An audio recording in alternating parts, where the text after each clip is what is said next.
Lahat ng housemates nandito. Mariel, buksan mo to sa... Bilisan mo, please. Oh, totoo? Bilisan mo, please. Oh my God! I'm gonna die! Ayaw mo? Oh! Wow! Welcome! Wait. Ayaw mo? Why? You don't want? Well, I wasn't prepared for it like you guys! Nobody is. Nobody was. Talaga. 15! No. Yay! Teka muna. Work What work? and stuff. Ano? Huh? Hindi ka prepared. No, my life! Oh, yeah. Oh my God, I knew it! I knew it talaga! I knew it! I told all of you! You guys were gonna do this to me today. Okay. Sabi niya na, di ba you're going inside the house of At this point, hindi pa talaga matanggap ni Mariel na siya ay isang housemate. At ako personally, hindi ko pa rin talaga matanggap na siya ay housemate. Kung pwede ko lang ikwento sa inyo na buong hapon, buong linggo, nagsasabi na siya sa akin sa makeup room na natatakot siya na gagawin siyang housemate. Tapos kino-comfort ko pa siya na hindi.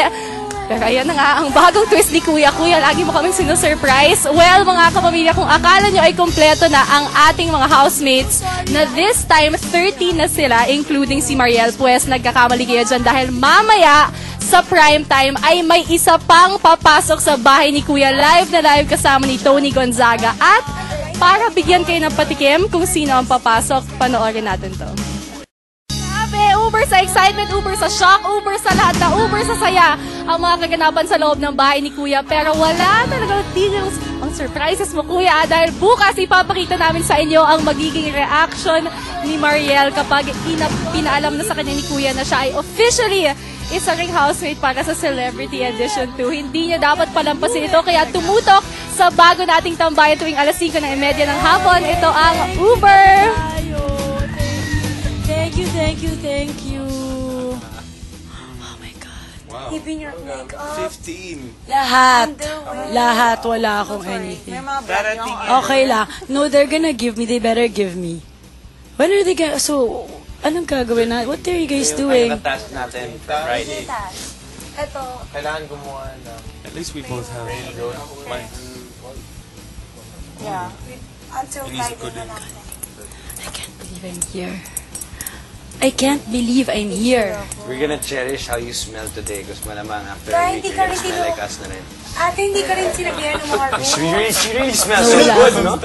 I just wanna be beside her the whole time. It's like, the outside world. You smell like sin. You smell like sin. I'm kidding. It's okay. I mean, the good kind of sin, you know what I Ang mean? scary ni Baron, pare.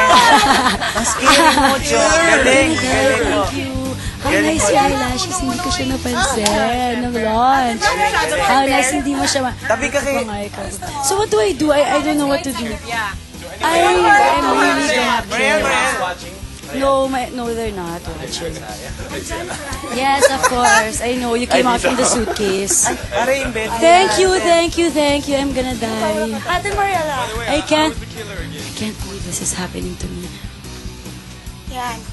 I can't This is believe this is Lisa's happening. bed, Marilyn, Megan, Sarah, me and Gabby, and you and Mom Yayo.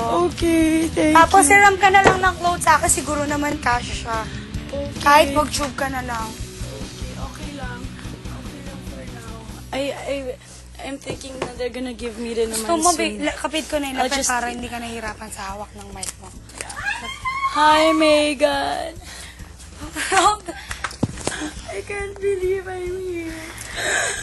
Ate Maria, do you remember Bon? Kaklase mo daw siya sa Isabel. Lala. She's your friend? Yeah. May slipper pa ako dito. Do this thing. Sige. Tang ina talaga. Did you want to go in ba? I don't think so. No, because hindi Maybe ko naman if she alam has eh. preparation, it's Oo, parang ano, pero... Malaki ba sa lend you clothes. Siyempre, sanay siya na siya lang yung Nag-host sa labas, no? Thank you. Sorry, ah. Ate Mariela,